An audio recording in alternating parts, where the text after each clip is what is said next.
ఎవరి గురించి భయపడాలి? భయపడడం అంటూ జరిగితే మనం ఎవరికి భయపడాలి చెప్పండి?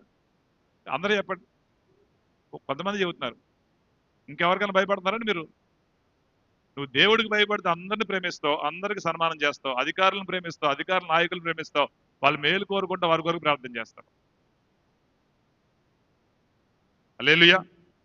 అధికారులు లేకపోతే సమాజంలో ఉండదు, నాయకులు లేకపోతే సమాజంలో ఉండదు. కట్టు లేని వారే తిరుగుతారు, అంటే క్రమం లేకుండా బతికేస్తారు. హల్లెలూయా.